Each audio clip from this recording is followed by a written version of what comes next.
Now, if you were a WWE fan during the Attitude Era, and let's face it, you absolutely were, you'll remember a time when Vincent Kennedy McMahon was revealed to be the higher power. Ooh. McMahon unveiled himself as the evil mastermind behind the infamous corporate ministry stable, and of course, this was after weeks of speculation and build in a moment that was so shocking and so entertaining that, to be honest, it's still likely to pop up as a GIF in a WhatCulture Slack thread. It's me, Austin! It was me all along, Austin! But what if that wasn't always the plan? What if I told you that it could have been someone else hiding underneath that velvet hood? Well, I'm Adam Nicholas, and this is that time that Christopher Daniels was nearly the higher power. The Attitude Era was an incredible time to be a WWE fan. Creativity and profits were high, while the storylines were some of the weirdest and wildest things you'd ever see, albeit some of them haven't exactly aged very well, but they were very much of the time. Throughout this brilliant and somewhat questionable time period, some of the best promos and segments that you could find within the company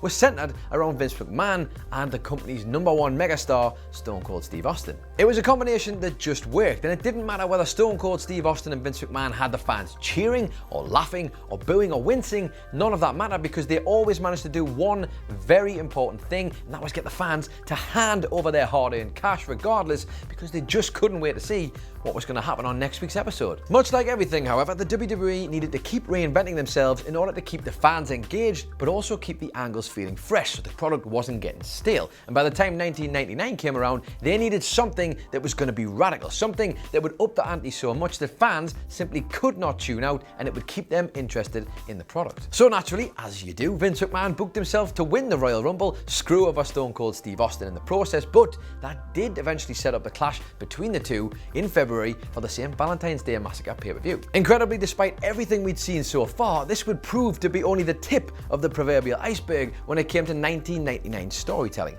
There was much, much more to come. Now, around about the same time, everyone's favourite mortician, The Undertaker, began to slowly morph into the company's own version of Satan. His ring gear was a little bit blacker, the whites of his eyes a little bit whiter, and the King of Creepy began scouring the WWE roster, trying to recruit people to join his newly formed Ministry of Darkness. Now, the motivation for this came after the dead man had been buried alive by Stone Cold Steve Austin at Rock Bottom In Your House pay-per-view the previous December, and as such, he'd taken a little sabbatical away, as The Undertaker tends to do, and when he came back, his gimmick was slightly tweaked, his entire aura was refreshed, and as you can imagine, he was up to no good as always. For this particular incarnation, The Undertaker had become a satanical overlord, and he began to enlist the help of the likes of Paul Bearer, the Acolytes, Midian, Viscera, and the Brood, and slowly but surely built himself a little army. And when it was ready, the Ministry of Darkness spent the majority of 1999 trying to challenge the established power, which obviously in turn meant feuding with Vince McMahon. It was a time that was filled with exciting and somewhat ludicrous moments, to be quite perfectly honest, including the likes of the Big Boss Man being hanged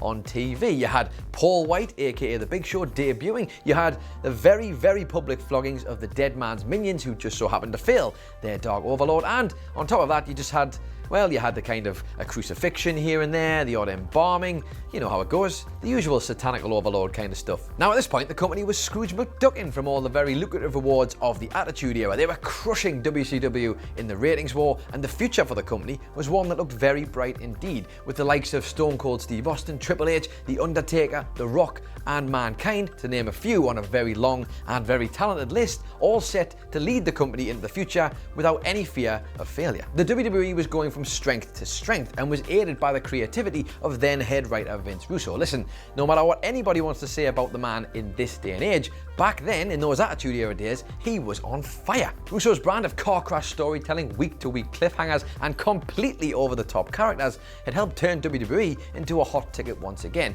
He had a real knack for finding everyone on the roster, finding their purpose and identifying their strengths, and then building stories around those strengths where he would elevate the performers, but also keep the fans coming back for more. The only problem was Vince McMahon didn't exactly trust Vince Russo 100% of the way, and as the story will tell you, he often acted as editor for Vince Russo's ideas, basically taking the best ones and refining them into pure solid gold, and taking all the bad ones and throwing them all the way in the bin. By April 1999, WWE required a massive plot point to help keep interest in the product until the end of the year. So Vince McMahon and Vince Russo, as they often would, went and bashed their brains together for hours on end. God only knows what that room looked like, until they managed to come up with an idea. It wasn't exactly a great idea, and it didn't exactly make perfect sense, but what it was was extremely captivating. So after the ministry had tried to kidnap Stephanie McMahon time and time again, much to the despair of Vince McMahon, it would be young Shane O'Mac who would actually kick his dad out of the corporation as a result of all of this. Now, you need to remember that point, because apparently the WWE writing team did not, or if they did, they just didn't care. Whatever. Semantics. Anyway, all of these shenanigans would eventually lead, somehow, to Shane McMahon and The Undertaker combining their resources, and on the April the 27th episode of SmackDown, the corporate ministry was born. Now, if you're feeling pretty confused at this point, then don't worry, because so was everybody else. We were all very confused about what was going on at this time, but once Undertaker had joined forces with Shane McMahon, he began spouting this rhetoric about how he was serving a higher power. Ooh, there he is again, that higher power, and we all began to wonder, was there ever going to be any payoff to all this talk? But in June, with McMahon and Austin's rivalry simultaneously in full swing, it was revealed that the leader of the corporate ministry, the higher power that The Undertaker had in fact been talking about, was none other than Vince McMahon himself. Now, as ridiculous as that probably sounds, it was actually surprisingly on brand, to be honest. It's me, Austin.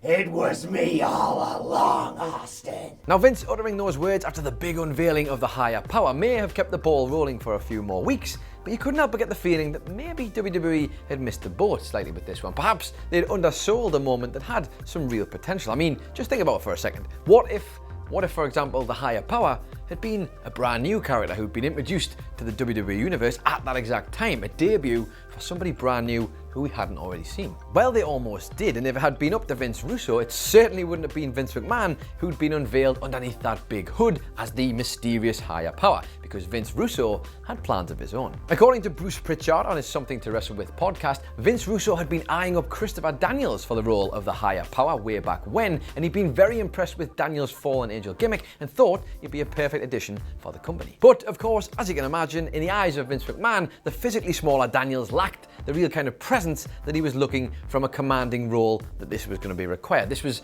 the higher power. This was supposed to strike fear into people, and he wanted a big guy to do that. I mean, personally, surely if a guy's smaller and makes all these big guys do things, then why are they so afraid of him? Surely that's more of an attribute in their favour, but apparently not. He just couldn't envisage Christopher Daniels commanding The Undertaker to do his bidding, and therefore it got completely and utterly ruled out. Despite the best efforts of Vince Russo, Vince McMahon just couldn't be convinced. Even though Daniels already had a WWE developmental deal where he'd actually made a few smaller appearances on the likes of Heat and Shotgun, apparently it just wasn't a fit for Vince. Even though it would have been really easy to bring him up from developmental and put him on the main roster, it just wasn't on the cards. He could not be convinced, and Vince Russo, despite how much he might have tried, just couldn't convince McMahon to change his mind. Even worse, apparently, Bruce Pritchard said it only took Vince 2 seconds after seeing the footage of Daniels before he said, categorically, absolutely not.